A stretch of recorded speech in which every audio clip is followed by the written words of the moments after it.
Si Fire Superintendent Anthony Arroyo, ang Chief ng Public Information Service ng Bureau of Fire Protection, ay ating po makakapanayam sapagkat meron po mga nasunog na naitala ngayon pong Pasko at yung kahit yung dispersas ng Pasko, mayroong mga sunog na nangyari. Fire Superintendent Arroyo, magandang umaga po sa inyo. Hello. Yes po, magandang umaga rin po, Sir Melo, At at sa lahat ng mga sumusubaybay at tagapakinig ng inyong programa po. Yes po, maligayang Pasko rin po. Opo, sa inyo sa Bureau of Fire Protection, alam namin kayo napaka-busy po. Ay kagabi lang meron kaming doon sa tinitirhan namin May mga narinig ako mga nagpapaputok na po eh. Ano po ba ang mga tagubilin po natin sa ganyan habang papunta naman tayo doon sa bagong taon na Fire Superintendent Arroyo, sir? Opo, unang-una sana naging ligtas nga at tunay na masaya ang pagdiwang ng Kapaskuhan at parating na rin ang bagong taon. So paulit-ulit ang aming paalala nga na hangga't maaari wag na gumamit ng paputok. Pwede naman gumamit ng mga alternatibo tulad ng mga paingay na turotot at iba pang mga bagay na gumagawa ng ingay at ilaw.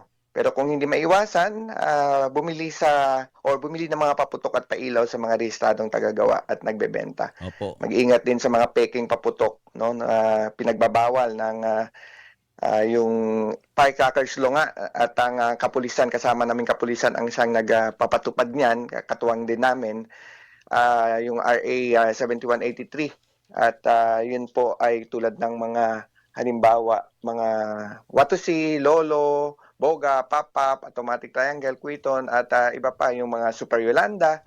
Ito yung mga mahigit 0.2 grams na explosive content at yung mga oversize talaga ng paputok.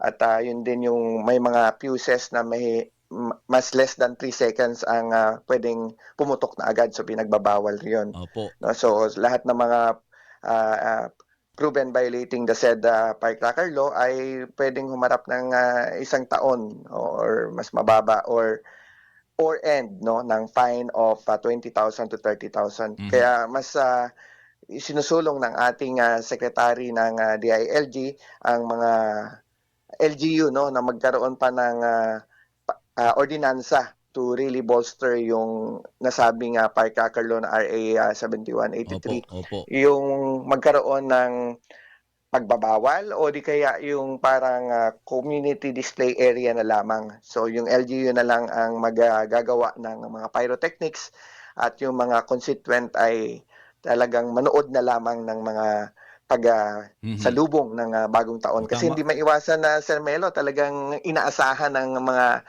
kultura natin, mga kapwa Pilipino, na pagsalubong ng bagong taon ay kailangan masaya at maingay sa pamamagitan ng mga paputok. At meron naman itong mga alternatibo.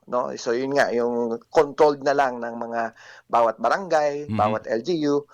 So yun po ang aming patuloy na paalala. Opo. At wag gayahin din yung iba parang gusto gayahin yung sa ibang bansa na nagpapalipad ng mga sky lanterns. Yun ang napaka delikado po yun. At saka kahit hindi yung mga sky lantern na binabanggit nyo, kahit yung may mga paputok po na tumatalsik Yes po. Fire Superintendent Arroyo, ano po ba ang itong mga sunog-sunog? Pangatlo yan, yes po. Itong mga sunog-sunog na ito, ma-attribute nyo ba halimbawa ngayong bagong taon, Pasko na-attribute nyo ba yan sa karamihan sa mga paputok? At saka doon sa mga, yung ating mga pag-overload na mga ating electrical load, itong mga, ang tawag dito, yung mga Christmas light, yung mga ganun po, Superintendent. Yes sir, talagang meron siyang factor doon. Kasi sa common causes ng datos namin, ang una nga ay electrical. So, tuwing Disyembre, mas tumataas yung mga display ng Christmas lights and mga iba pang mga pailaw. So, meron din yung mga gumagamit ng mga substandard na mga wires and mga pailaw.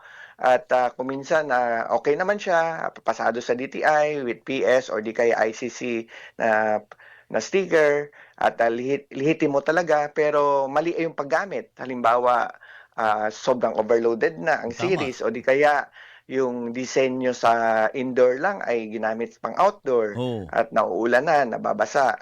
So Mm. yun yung mga halimbawa. Tapos So tama po. yung mga gumagamit, excuse me po, Superintendent Arroyo, Yes po, yung mga Sir gamit Melo. ng mga yung mga octopus na outlet. Ay, opo. 'Di ba? Opo, Napakadelikado nun, ang opo. daming nakakarga sa isang outlet. Diyos ko, ano ba Oo, 'yan? nakadisenyo kasi yan para sa certain na kilowatts lang or watts, no? Mhm. Usually mga 1,000 ang maximum niyan o di kaya yung mga bawat outlet ay Mhm. nakadisenyo lang yan sa 200 watts, ganun. Mhm. Halimbawa, ang computation niyan.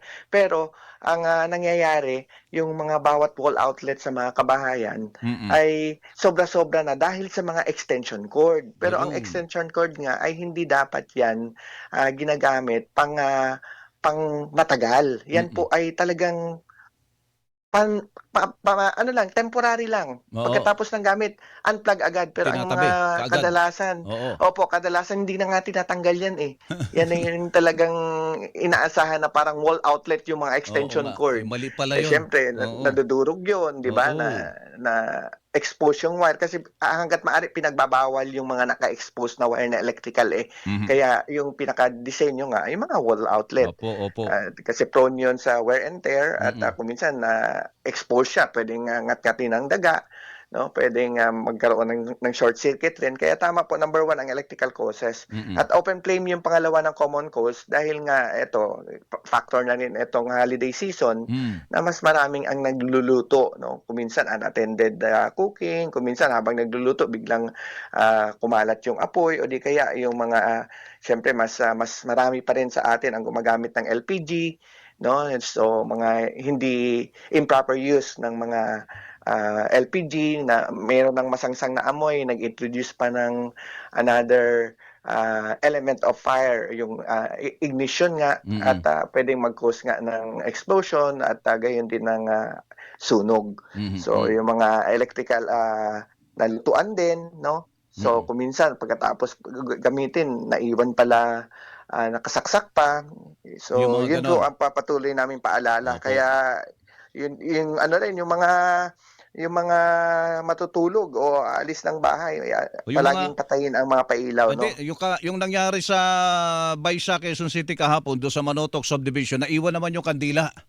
Oh, Yes, sir. yun. Yes po, May sindi. talagang paalala rin namin 'yan, 'no, tanggalin sa saksakan lahat ng electrical appliance sa Mm. 'pag hindi na gina or hindi na gagamitin, 'yun nga tulad ng plansa, rice cooker, charger at Mm. gayon din siguraduhing patay ang kalan, kastang at kandila. Mm. Mas okay ba Opo. yung ano, halimbawa sa mga pailaw, yung mga Christmas light, may mga nabibili ngayon yung mga solar powered na. Yung may ano lang siya, ibibilad mo lang sa araw, sa halip Opo. na nakakonekta doon sa mga outlet. Yun, kung ano yung magagather na ah, ah, pa- Solar energy, solar yes energy, po. yun ang magpapailaw.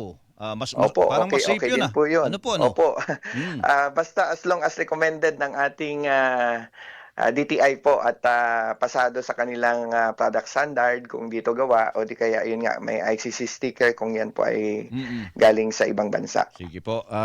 Fire Opo. Superintendent, salamat po at maligayang Pasko po at maligong bagong taon po sa mga taga Bureau of Fire. Magandang umaga po sa Yes, inyo. likewise po at maasahan niyo ang aming walang patid na serbisyo at maasahan ninyo. Sir, 'wag kalimutan, 'no, na kung talagang kailangan kami ay tumawag sa aming unified 911 system. Ito yung nationwide single emergency hotline for any concern sa fire, gano'n din sa disaster at kahit kapulisan, yung 911 po para agaran kaming makaresponde Opo.